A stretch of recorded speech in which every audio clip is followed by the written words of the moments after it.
Have you ever told yourself, I know what to do, but somehow the days go by and the weeks go by, even years, and you're still stuck and you just lament about, I know what to do, I just don't do it.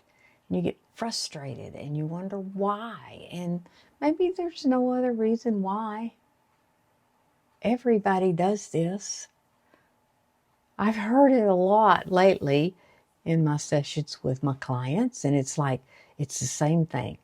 I know what to do, I just don't do it. And then I tell them, yeah, understand. This is not a new problem. Nowhere near new. I think about in the Bible when Paul wrote to the Romans and he was trying to encourage them. And he shared some personal experience and he said, I don't understand why I do this. I don't do the things that I know I need to do, and I do the things I don't want to do. And it's this struggle and this battle. Romans 7:15 through 19 is where he talks about this. And I so relate to that because I do this so much. I know what I need to do. I really do. After 30 years of personal development, I know what I need to do. I just don't do it. And some of it, because it's gotten worse, I think is age, I mean, I've done these things for so long and it's like burnout. I'm done. It's just, ugh. So some people would say it's self-sabotage. I don't necessarily think that's either. I think it's just kind of human nature. Man, and if you struggle with this, I understand. And a lot of other people understand. Maybe we just don't talk about it a whole lot. And so that's why I wanted to make this video. Maybe you do have reasons. You procrastinate because you're afraid of failure, or, you don't know what to do, so you just don't do it. What you need to take care of, but you don't really know how to go about it. And so it's like this, or if I can't do it perfect, then I'm not going to do it.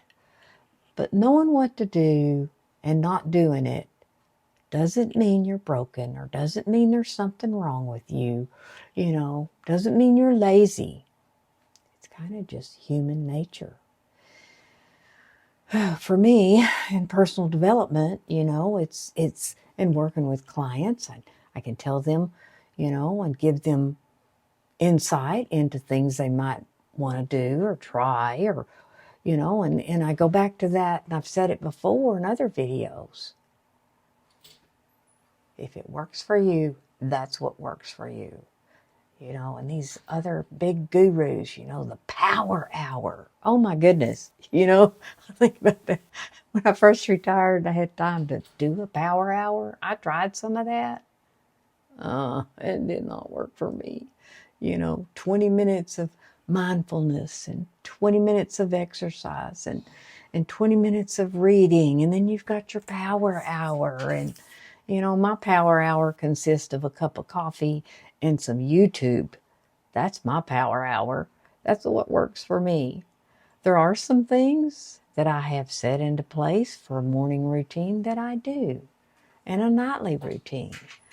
But, drink 64 ounces of water. I can't do that. It's too much water for me. I can get down 32. And so there's some things that I do. What are some things you can do to maybe help this? Is environmental cues. They are little reminders or little things that cue you to do maybe those things. So first start with, what's your priorities? What's important to you? My health's real important to me at my age. So, I need to remember to take my medications and my supplements. And I do need to move my body and some of those things. And so I have certain time schedules. I can set reminders on my phone. That works well for me. The alarm goes off 3 times a week. I'm supposed to do my strength training. Or, you know, I'm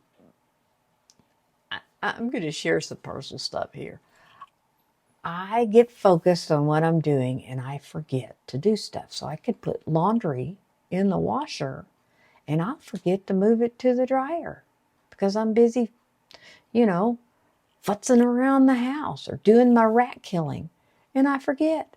So I've learned that when I have a little basket and I wash certain things myself. My husband does most of the laundry. But there's certain things I want to wash. So I put them in a little basket in the closet. I get the basket out, put the load in, and I set this basket on a little area in my dining room, in between my dining room and living room, and it sits there. And when I walk through, I see it and I think, oh, I need to put the clothes in the dryer. And then I put them in the dryer. And it sits there until I get the clothes out of the dryer. That's my environmental cue. I've learned those things that work for me to help me stay focused. It's like, I know I need to do the laundry. And I know I need to stay focused on that. So those are some things, some environmental cues. Maybe you really like the apps on your phone. There is all kinds of apps. Apps to track your calories, apps to, my watch tracks my steps, all of that stuff. And I use that stuff to my advantage to help me do those things I don't want to do. You think I want to exercise? Oh no, not me. And I've been consistent through most of my life of doing some sort of exercise. Do I like it? No. Do I want to? No. And there have been times that I just haven't.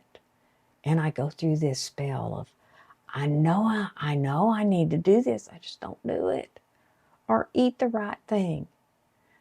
I got depressed earlier this year. I made a video about that. I'll link it up here. And I got depressed.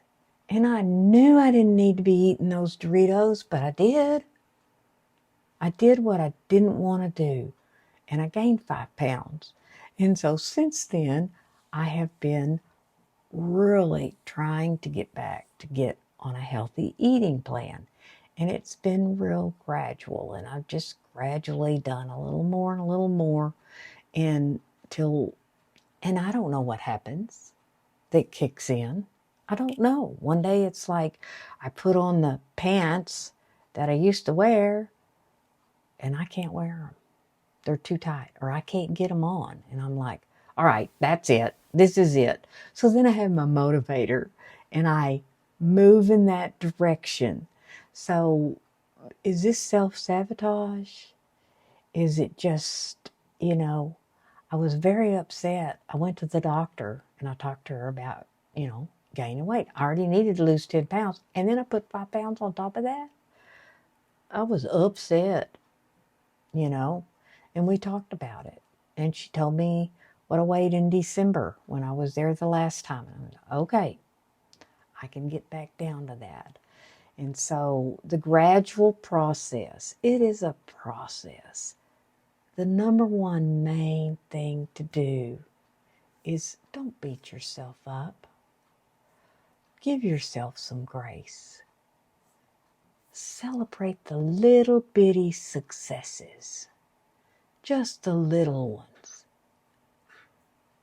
And, for me, if I'm on an eating plan and I want to celebrate a success, I want to eat ice cream. But I haven't. And so I added a few more things to my list to try to take off 15 pounds. I've lost 4. And so we'll see how this goes. Right now I want to. And I'm going to take advantage of that. If you like what I share here, please subscribe, hit like, maybe share this with someone you think might need to hear it.